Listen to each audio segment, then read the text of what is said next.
we have completed the chapter of fluids, and now I feel that we should revise it once again so that you may be well prepared for the forthcoming test. So this is the chapter 4 of your book. So first thing what we need to know is about pressure. What is pressure? Pressure is thrust per unit area. And if you remember, what was this thrust? Thrust was force which was acting normally to the surface. So what we can say is that pressure P is equal to thrust upon area. That means I can write P is equal to F upon A. Then remember that pressure is a scalar quantity. That means the pressure has only magnitude and no direction. The SI unit of pressure is Pascal. Since Pascal, if you write it in full form, then it will start with small p. Otherwise, the symbol for Pascal is this. 1 Pascal is equivalent to 1 Newton per meter square. When we need to define Pascal, then we say 1 Pascal is defined as a thrust of 1 Newton exerted on an area of 1 meter square. If you want, you can even write it as 1 Pascal is defined as a force acting normally, force of 1 Newton acting normally on an area of 1 meter. Other commonly used unit for measuring pressure is bar. 1 bar is equivalent to 10 to the power of 5 Pascal. Now children, from this pressure, this formula, P is equal to F upon A, you get that P is directly proportional to force. That means more is the thrust, more is the pressure exerted.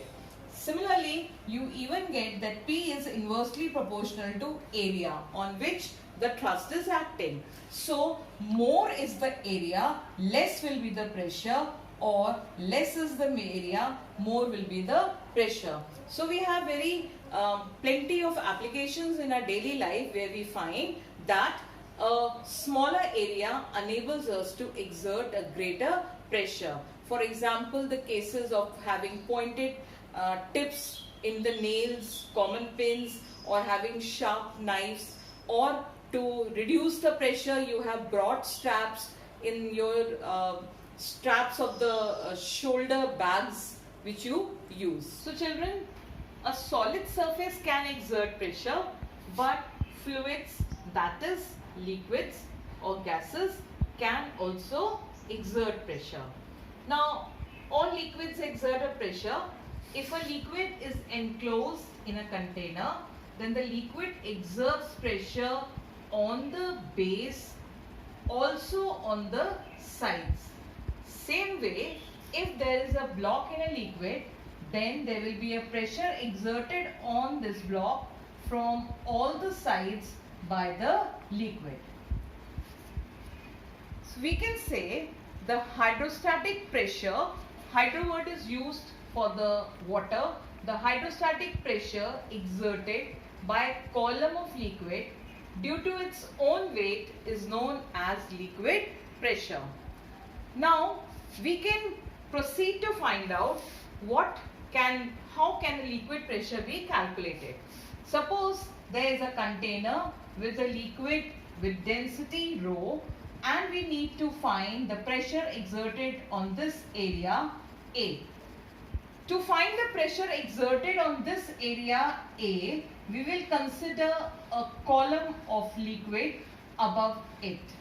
So, what will be the thrust on this area? So, the thrust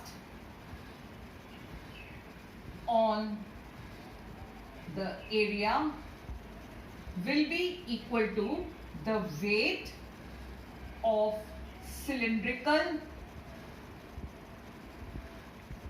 liquid column. Now we have taken this height to be h. You all know the weight is given by m into g. We don't know the mass, so we replace the mass by writing volume into density into g, where V is the volume of the liquid in this Rho is the density of the liquid and G is acceleration due to gravity. Finally, volume you know is area into height.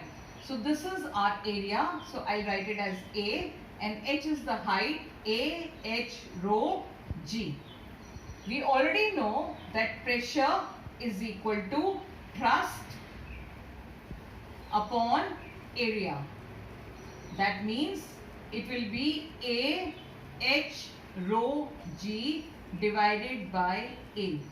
And here finally the pressure exerted by the liquid on this area A will be given as H rho G, where H is the height of the liquid column, rho is the density of the liquid and G is acceleration due to gravity. Now from this expression we can conclude that at a given place we know G is constant.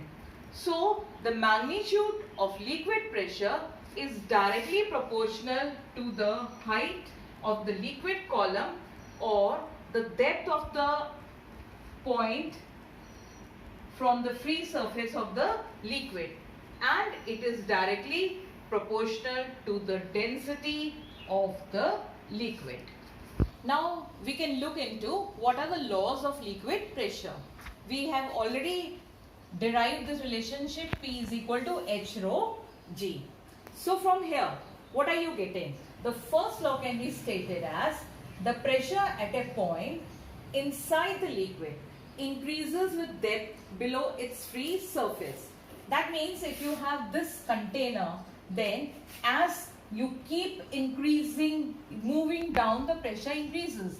That means pressure at this place will be less than the pressure at this place, and you will have maximum pressure over here at the bottom. So I am repeating, the pressure at a point inside the liquid increases with depth below its free surface. Then the pressure of a liquid depends upon the density of the liquid, which is coming in the formula also. So what does this mean?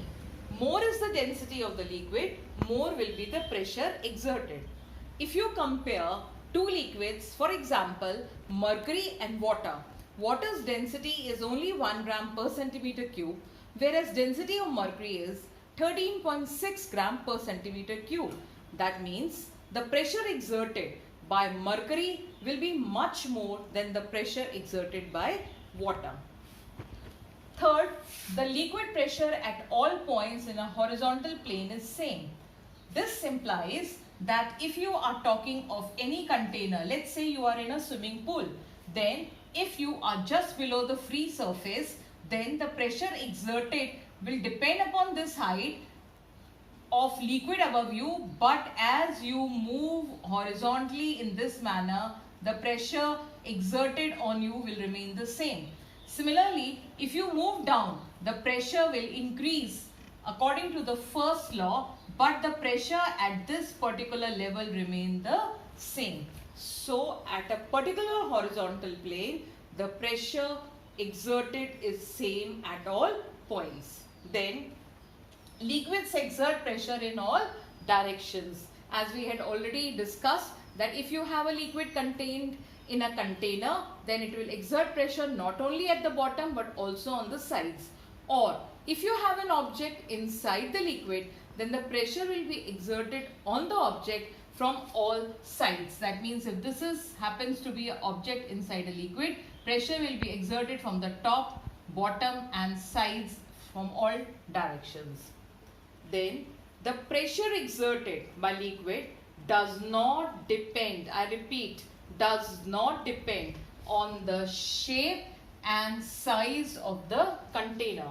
The shape of the container may be this, or it may be this, or it may be something like this, but the pressure exerted will not depend upon the shape and size of the container, and neither it will depend on the area on which it acts. This is a very important thing. You can see in the formula also, the formula says P is equal to H rho G. So in this particular formula, there is no concept of air, there is no term of area involved in it. Since there is no area involved in it, pressure is independent of the area on which it acts. Similarly, there is no mention or anything regarding the concept of volume, so it is not dependent upon the shape and size of the container. So the pressure exerted by the liquid is only going to depend upon the height of the liquid column, or you can say the depth at which that particular point is, density of the liquid, and acceleration due to gravity. And finally, liquid seeks its own level. So these are the laws of liquid pressure which help us in our daily applications also. So you should know them you should understand all these laws and should know them thoroughly. Now children, let's see what are the consequences of the liquid pressure in our daily life. Now first of all, water supply tank should be installed at a height.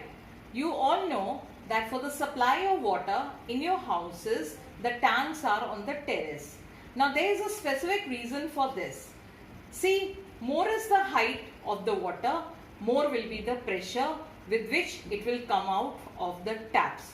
And you will interestingly find that the water in the taps in the ground floor will come out with greater pressure than the water from the taps on the first floor and still lesser on the second floor. Secondly, we have the base of the dam is made broader. You know, dams are structures which store a lot of water. Now, in the dam at the bottom, the pressure will be maximum. Now, because of the height. Now, when this pressure is maximum, we know the liquids exert pressure on all sides. So, the pressure exerted on the sides, which is known as lateral pressure, will be very high. To withstand this high pressure, the walls of the dams are made broader at the bottom. Then, special suits for a diver. Divers are the persons who go deep inside the sea. Now, as they keep moving down, we know the pressure will continuously increase. So, to withstand the excessive pressure exerted on their bodies, they need special suits. Then, we come to the fact that submarines are built of hard, thick sheets of special high-strength steel alloys. You already know, children, that submarines are special kinds of ships which can go inside the water. Now, when they move inside the water, the pressure on them continuously increases. So, to withstand that pressure, their bodies have to be thick, have to be strong enough. So, to have them strong enough, they are built of thick sheets of special strength of steel. Then, there are deep sea fishes. Deep sea fishes means those fishes which tend to stay at the bottom portion of the sea. Now, as they are they are habitant of that particular place, so they are able to withstand the pressure exerted by the sea water above them. Such fishes, when they are brought up, then their bodies burst because the outside pressure on their body becomes less and inside pressure becomes more. Another interesting thing is that when you talk of yourself, then in human beings also, the pressure at the feet is greater than the pressure at the brain. Obviously, you can understand this is due to the difference in the height. Our feet is at the bottom, so the pressure over there is more, and brain, since being on the top, the pressure is less. Lastly, interesting thing is that an air or gas bubble formed at the base of the container grows in size on rising up. This means that if you have a small air bubble at the bottom, when it reaches up, it grows in size. This is also in accordance with the Boyle's law, according to which you all know PV is equal to constant. That means over here the pressure is more, so volume is less. When it comes up over here, pressure is less, so the volume automatically increases.